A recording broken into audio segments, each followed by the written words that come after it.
The Great Cleric is easily a prime example of how sometimes PVs and synopsises can really make you think a series is going to be bad, but then when you actually watch it, it's good. Sort of setting up this concept of a typical isekai, but taking the route of becoming a healer, while all the while having this underlying threat that's sort of boiling up. It has me intrigued, and I'm very curious what direction it'll actually go, turning into one of those isekais that honestly is doing so much different. But this is my thoughts on the first 2 episodes of The Great Cleric, a series airing in the summer 2023 anime season, so let's jump into it.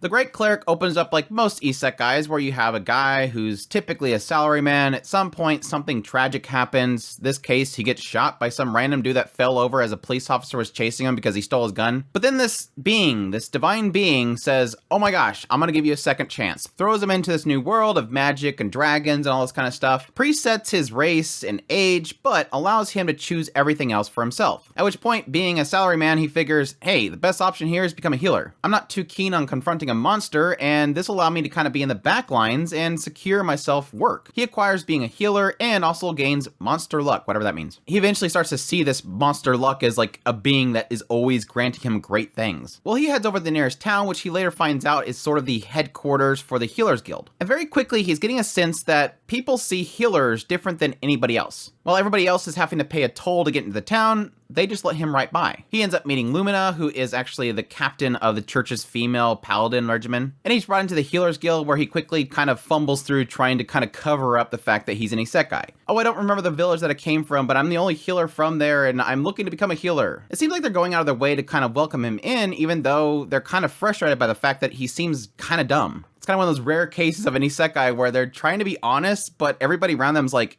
dude, you don't know the name of this town? What the hell's wrong with you? Well, he's presented with 3 ways of becoming a healer. One is the Spartan way, which is where you just keep casting spells over and over again and just using up all your mana. 2 is where you become an apprentice to somebody, where you work and then train at night. 3rd is where you take a loan out, go to a traditional school, and then have to pay off that loan over time. Knowing he doesn't want to be in debt and that he'd probably have troubles training at night, he decides to go the Spartan route, which shocks all of them. But thus begins his attempts to really kind of train himself. Learning the incantation, casting the spells over and over again, learning really quickly that he can only really use it 10 times. At this point, he's kind of learned a couple things about healers of this world. They're sort of treated as gold. They get preferential treatment. But a lot of healers, unfortunately, in this world have become corrupt. They exploit people and charge massive amounts for healing. Most of the clinics themselves are turning people away. And later on, we'll find out that a lot of healers don't heal certain races. And this is a sad thing because the Healer Guild isn't able to do much about it. It's become so bad the laws themselves are not keeping up with the corruption within the healers. So there's a lot of emphasis that people that meet this main character, Lucille, that they want him not to become corrupt. They want him to be a good healer. And he's all for this. Yeah, I want to help people. Why wouldn't I? Lucille even bumps into a band of adventurers and then later on find that they're injured and offers up his healing to help them. But sadly, he meets his own limitations in this ordeal. They figure their whole group is pretty much dead at this point because they arrive and they're so injured. And they know that no clinic's going to take them in and help them. Or they'll charge so much they can't pay it. But Lucille helps them. But due to his lack of focus, he fails a lot, runs out of mana, and is unable to heal the last person, who dies. And this sort of reinvigorates him that he wants to train to get stronger. So he goes to the Adventure Guild and applies there, but then he proposes to the receptionist that he wants to offer up his healing services in exchange for training him in martial arts.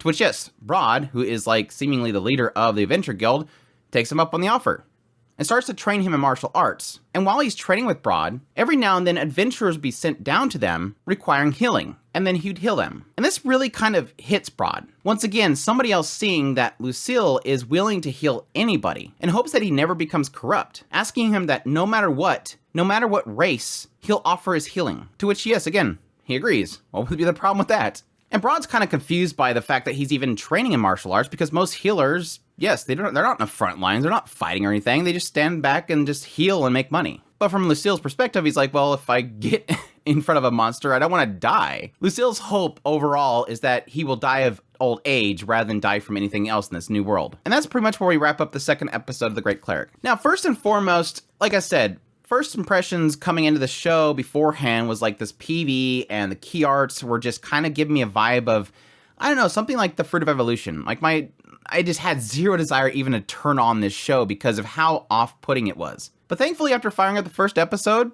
while I'm not too into the comedy of the show itself, it's got too much goofiness kind of sprinkled throughout it that I think sort of offsets from what feels like sort of a serious undertone here. And which is kind of funny because looking at the light novel covers that this is based off of, it looks a lot more serious. It looks like, I don't know, Faraway Paladin. Like the tone should be more like the Faraway Paladin. So it's kind of off-putting that it's so kind of silly. Not that it's over the top bonkers, but it does seem to have a very easygoing nature to the show. Maybe it's because they're trying to take too much inspiration from the manga itself, but either way, I almost feel like this show should be more serious than it actually is. Because honestly, that's where I'm actually enjoying the show. Like I said, the comedy just doesn't work for me. The serious tone that it's sort of presenting already, which I feel like it's kind of sprinkling it to hopefully eventually have this impact point, is that healers in this world are nasty. All the healers take advantage of people. They get preferential treatment, they charge exorbitant amount of prices to be healing people, and it seems like many don't even heal certain races. So it does seem like a lot of people are sort of trying to go out of their way to help Lucille, sort of to give him a good impression. Don't let this guy become corrupt. This guy might be the one that could help people. And definitely Broad sees that. Broad's like, this guy can be the one. This guy seems like a good person. I hope that he never becomes like the rest. And I'm kind of wondering at what point that's going to come to the forefront. So far, oddly enough, he hasn't run into any other healers. You would think that Lucille in this town, the Healers Guild headquarters town, would run into a healer, but he's not. He hasn't seen a single one. I mean, there's a possibility that Lumina's one, if paladins are healers too. But I'm just waiting for that moment that he does find another healer and sees how terrible they are, how they treat people. You know, maybe somebody's saying, oh, you're gonna cost 50 silver, and the person's like, I can't afford that, and then Lucille walks up and heals them instead. There's just so much undertones of how bad things are in this world for healers. But yet, we're not seeing a bit of it. We're just seeing people mention it. Additionally, I would assume somebody like Lucille that is not taking advantage of people will eventually run into a group that doesn't like him doing what he's doing. This group of adventurers come down there and get free healing? Wait, what? You're taking jobs away from us. It's turning healing into a very exploitive business. And so having somebody that's doing free healing kind of disturbs that. So maybe he's going to get the attention of somebody he probably shouldn't. But putting all that expectations aside, because again, that's technically what I'm kind of interested in, and I'm hoping that eventually turns into something cool, which is not yet. The rest of the show is okay. Like I said, I don't like the tone of it. I think the comedy is just blah, and it just kind of gets in the way. And none of it so far has really made Lucille all that interesting. He's not a boring main character, but at the same time, he feels very, very bland. He's just the gun-ho salaryman. Give my business smile to everybody. He's got this unique skill that is his business smile.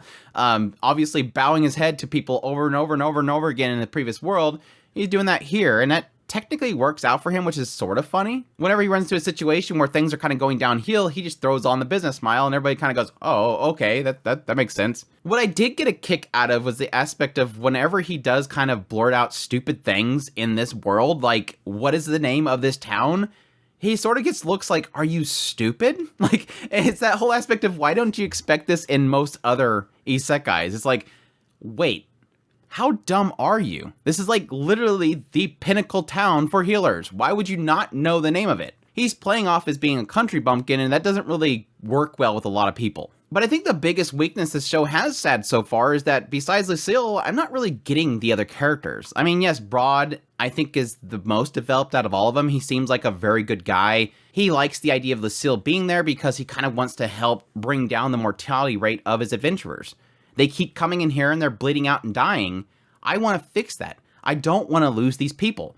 These are my men, essentially, and they're dying all the time because the healers are exploiting them. But aside from him, I mean, there's not really much else to talk about here. You have Lumina, who, yes, is a paladin leader, and she shows him there and gives him information. The receptionists are all cute. That's about it. It seems like Monica is kind of noting how hard Lucille's working and starts to flirt with them. That's basically it. The rest of it's really just him training and training and training and training and training. And honestly, at this point, after episode 2, I'm starting to get tired of it. I think that's my biggest issue I'm having with the show right now is I'm getting tired of him healing and healing and training and training and training. This is 2 episodes of training montage. So I'm hoping that here on out, they can kind of start getting away from that, which I don't think is going to be the case because I did peek a little bit into the manga and it doesn't seem to be the case. But hopefully there's enough in there that's sprinkled with it that might help. And that might be a shift that will happen with this anime adaptation because it does seem like some stuff is getting moved around. Case in point, the very end of the first episode, which is honestly a very big stain on this show so far. The run-in with Bazan is in the manga. But the whole segment of Bazan's members showing up injured and Lucille healing them is not. This whole scene seems to be anime original. Probably to hook people into watching the second episode and then hopefully getting something out of the second episode. Which is evident in the idea that the fact that one of the members died because he ran out of mana didn't stick very well. Bazan says, don't worry about it, you healed the rest of them, and that's more than they could have asked for. And then Lucille just goes, all right, to the Eventual Guild. It's like, dude, somebody died. And he was sort of blaming himself for a while there. But then he just kind of shrugs it off and moves on. Again, missed opportunity, and technically something that shouldn't have even been there to begin with. Makes you believe that something else from later on was kind of brought forward so they can kind of condense it a little bit. So again, that might actually help it get away from all that training stuff that honestly is going to get boring after a while. Visually, the show, it's okay. It's okay. I don't like a lot of the designs. They have like this kind of Ikemen shoujo thing where most everybody has like these elongated chins, and then half the time those elongated chins shorten, so they can't keep the characters on model. I don't like the designs themselves. I think the light novel and the manga, either one of those would probably be a better pick for the style of the show itself, but for some reason they just kind of went with the style. But again, it moves. It's not bad. It's kind of in the middle there. But yeah, with all that said, I'm cautious but a bit optimistic about this series. I think it could do some really cool stuff with the aspect of the healers and the exploitation of the healers, or it could just turn into a big long training montage. The OP sort of gives me an indication that's what it is. And if it's that, it's going to get old really, really quick. But we'll see from here. But that's my thoughts on The Great Cleric. I hope you guys enjoyed this video. As always, if you did, make sure that like button down below. Comment, let me know what you thought of the series if you're going to be checking it out. Additionally, if you're new to the channel, make sure that subscribe button so you get all my content. I do news, reviews, first impressions, top list. If it's anime, it's pretty much here. Additionally, if you want to support the channel more, I have a Patreon link, tips link, super thanks, and membership button down below. Greatly appreciate everybody that does, and y'all take care.